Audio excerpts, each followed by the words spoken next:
2022 was a roller coaster of a year with a lot of events going on back to back. High inflation, geopolitical events, increasing debt, recession fear, and interest rate increases were among the circumstances that marked 2022 as the 7th worst year since 1920. When we take a look at the indices and compare them to my portfolio, we can see some distinct differences in the performance. From bottom to top, at the end of 2022, the Nasdaq closed at 33% down, Dow Jones down 9.40%, and the S&P 500 down 19.95%. Indeed, it was a horrible year for the stock market. Now, looking at my portfolio, it only closed at 0.06% down. When we put it into perspective, my portfolio did extremely well.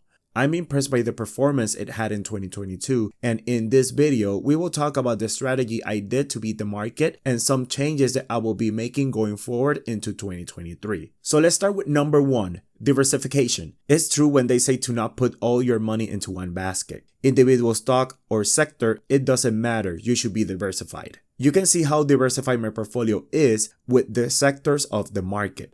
Having consumer defensive as my largest sector, it brings the stability that my portfolio needs to withstand market downturns. Not being overweight, but having a large portion in consumer defensive brings the space to have other sectors in the portfolio to gain traction in the moments that the market went up. This is when consumer cyclical, technology, and real estate kicks in. When we look into the individual holdings, I currently have 20. So besides being diversified by sector, I'm also diversified by the amount of companies I own. For example, consumer defensive is my largest sector, but how many companies within my portfolio compose that percentage? We have Colgate, Coca-Cola, Procter & Gamble, Kimberly-Clark, Clorox, and so on. So even if one of my consumer staples goes down, the other ones will back it up. Now, strategy number 2, we have beta. Beta is a concept that measures the expected move in a stock relative to movements in the overall market.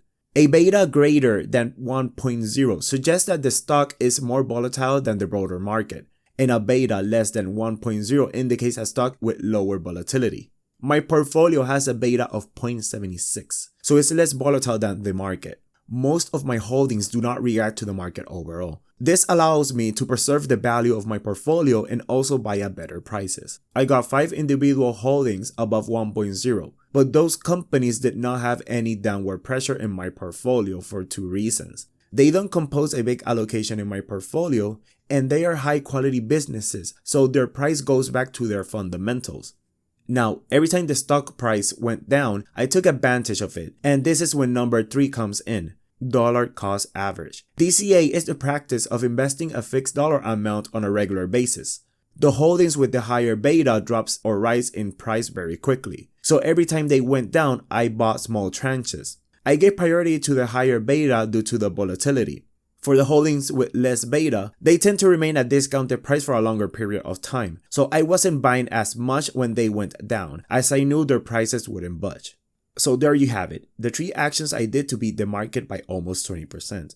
Some clarification is that the purpose of my portfolio is not to beat the market. Beating the market is just for education purposes as to see if my investing thesis works. As mentioned in other videos, this is a dividend stock portfolio and the end goal is to make enough dividends to cover my expenses in the future. As we are at the early stages of 2023, there are some actions that I will continue implementing. First one will be to expand my knowledge, focusing more on fundamentals of a company and ignoring the noise from the media. I'll also look into perspective, seeing what like-minded investors are doing and see their points of view. Then we have high grading my portfolio. There's high quality businesses in my watch list that I haven't bought yet. I will be looking into those soon. Also, I feel that some holdings in my portfolio already serve its purpose, so I might be selling soon and redistribute that cash into current or newer holdings. And last, as usual, dollar cost average. I don't wait for a recession or for stocks to drop an X amount.